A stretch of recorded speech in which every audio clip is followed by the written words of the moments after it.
uno de los jueces que ha emitido algunas de las principales resoluciones que detuvieron las principales políticas del presidente López Obrador, el tema de la industria eléctrica, aquel padrón de usuarios de telefonía móvil, ¿se acuerda que querían hasta el iris de nuestros ojos? La ley de hidrocarburos, fue Juan Pablo Gómez Fierro. Esto le mereció toda suerte de ataques y calumnias por parte del presidente López Obrador. Sí, contra un juez. Todo el poder presidencial contra un juez que amparaba a la gente frente a las acciones del gobierno, ¿no? Juan Pablo Gómez Fierro se volvió después magistrado de circuito en materia administrativa del Consejo de la Judicatura Federal, es doctor en Derecho y está hoy en la línea de W Radio. Magistrado, muchas gracias por tomarnos la llamada. Muy buenas tardes.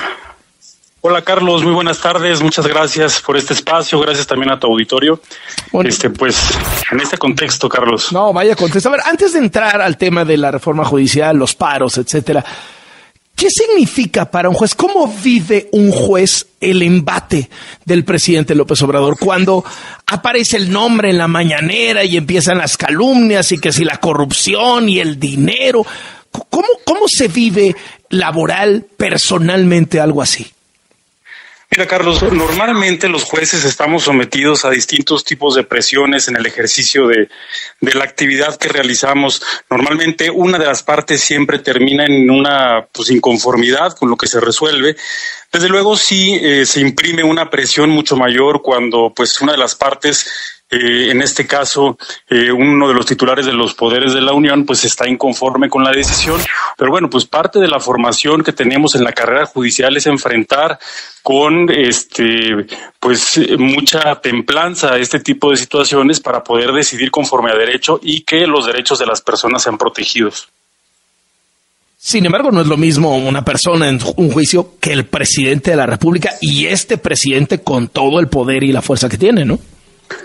Desde luego, la verdad es que te decía, sí se imprime una presión adicional por la relevancia que tiene la decisión y además, la inconformidad en estos casos, también representa una, te decía, presión quizá mayor a la que tendremos en cualquier caso de los juicios, pero también no te hablo nada más por mí, quizá también mis compañeros que están en alguna de las regiones más inseguras del país, las presiones que a veces sufren también por el crimen organizado, las juezas que están en Matamoros, el que está en Sinaloa y que tiene que a veces dictar, por ejemplo, un auto de vinculación a proceso. Por eso creo que parte de la carrera judicial nos da esta formación para poder tener una actitud imparcial y con esta plena independencia de decidir lo que en derecho corresponde. El presidente dice, el Poder Judicial es muy lento, el Poder Judicial está corrupto, pone ejemplos muy concretos de liberaciones que se han dado, es decir, ha sabido tocar fibras de la gente que está insatisfecha con la impartición de justicia. ¿Cuáles son los argumentos para contrarrestar esta narrativa presidencial que deriva en la reforma al Poder Judicial?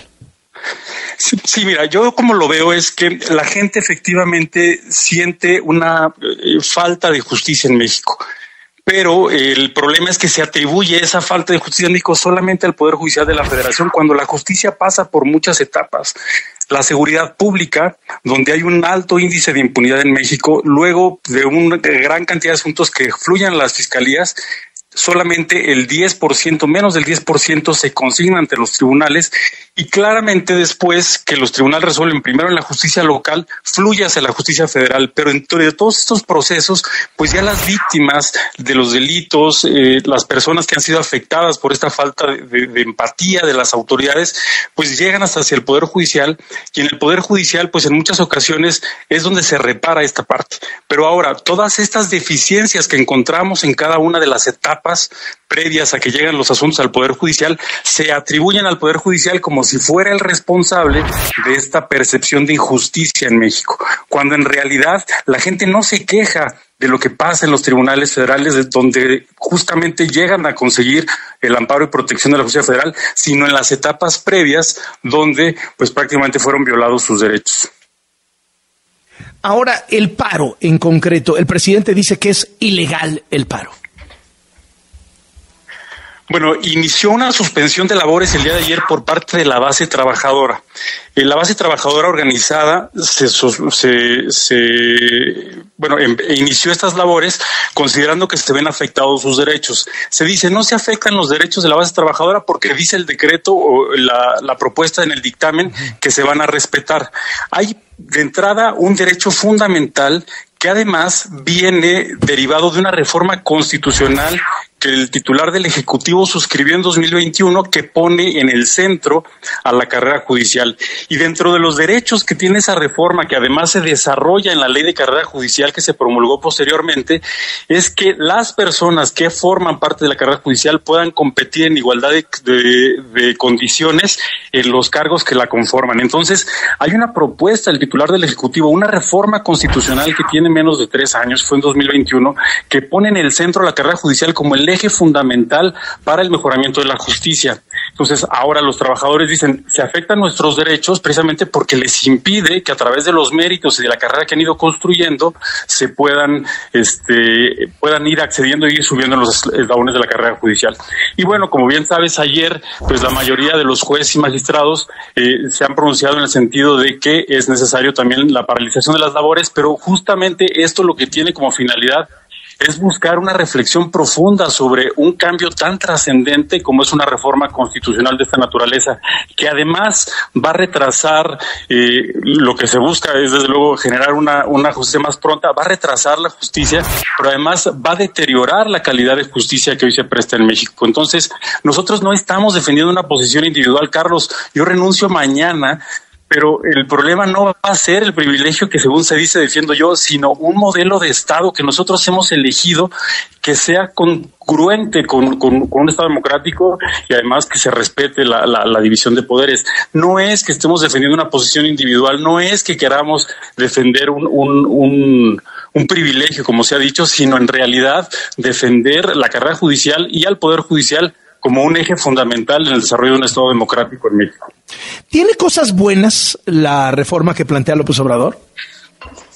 Mira, Carlos, hay algunos aspectos que pueden ser, yo creo que muy bien aceptados, como serían, por ejemplo, la separación del órgano de administración de la Suprema Corte para que sea la Corte la que, no la presidencia de la Corte tenga esta influencia al mismo tiempo en el órgano de administración, separarlos y que cada uno corra como por cuerda separada, me parece que es como muy adecuada. Yo en realidad creo que el eje fundamental o el eje central, que es la elección popular, es el que creo que es más cuestionable porque de alguna manera pues rompe toda esta experiencia que se ha adquirido y además la profesionalización que tenemos hacia el interior de los tribunales para prestar una justicia de calidad. Uh-huh. ¿Cuál es el peligro de esta reforma?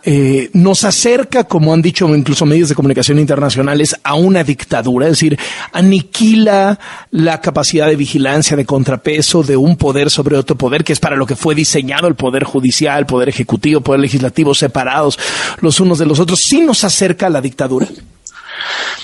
A mí me parece que pone, no quiero hablar de dictadura, lo que me parece es que lo primero que vamos a identificar es una disminución en la calidad de la justicia que se presta en México, pero también del juego de pesos y contrapesos que debe existir en un Estado democrático. Es decir, si tenemos un árbitro, lo que buscamos es que ese árbitro sea imparcial, que ese árbitro al momento de decidir una controversia, pues esté libre de influencia, ya sea externas, de poderes legales, extralegales, que pueda desde luego decidir conforme a lo que marca la ley. Y lo que yo veo es que si nosotros elegimos al árbitro a partir de una elección popular, pues el árbitro a quien va a buscar agradar no es a la ley, no es a la Constitución, no es cumplir con la ley ni la Constitución, sino con el votante. Y entonces, en este caso, pues habría una falta de independencia al momento de adoptar los fallos, ¿no? Uh-huh. Al magistrado Gómez Fierro le gustaría ser ministro de la Suprema Corte. ¿Se postularía como ministro de la Corte si termina esto siendo un tema de elección popular y demás? No, Carlos, yo creo que la elección popular no es la respuesta a la designación de quienes imparten justicia, es tanto como elegir a los médicos, al piloto del avión, a partir de la popularidad que tenga, y me parece que esto no sería lo más adecuado. Yo confío, estoy convencido de que la carrera judicial es el eje fundamental para elegir a nuestros jueces, porque ponen en el centro el mérito y la capacidad. Si termina imponiéndose Morena y les dan la sobrerepresentación y consiguen los 3 votos que le faltan en el Senado, ¿cuál sería entonces la salida? O sea, no diría, bueno, pues órale, me la juego y voy a buscar la elección y a ver si acabo de ministro de la Corte. Pues mira, de entrada yo no estaría concursando para un cargo para el cual yo ya cumplí con las etapas, que como es el de magistrado, pero la verdad es que tampoco veo en el horizonte competir para un cargo de esa naturaleza, porque creo que hay que hacer una reflexión muy profunda sobre la reforma en todos sus elementos, que desde luego busque mejorar la justicia. Yo no creo que ninguno de nosotros esté pensando en que no sea necesaria una reforma al sistema de justicia. La es necesaria, pues, pero lo que es importante es analizarla para que verdaderamente mejore la calidad, mejore la justicia y no como viene estructurada. Yo no participaría en una elección de esta naturaleza. Uh-huh. El debate a lo mejor de fondo se está ganando, pero se va a perder la votación por todo este empuje que trae Morena, por la popularidad del presidente, por los resultados que tuvo la futura presidenta durante las elecciones. ¿Es una batalla perdida? Yo no creo que sea una batalla perdida. Yo creo que es importante abrir el diálogo con las distintas partes que están involucradas.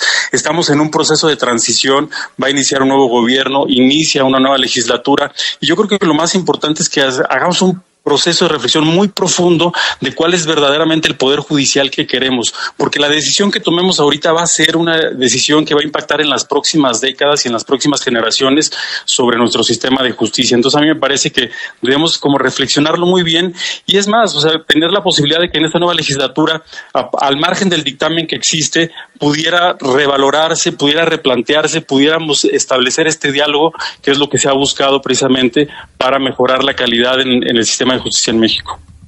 Muchísimas gracias, Juan Pablo Gómez Fierro, por estos minutos para W Radio. Muy buenas tardes. Muchas gracias a ti, Carlos. Un saludo a todo tu auditorio, muy amable. Hasta luego. Es magistrado de circuito en materia administrativa, fue juez, uno de los más atacados por el presidente López Obrador.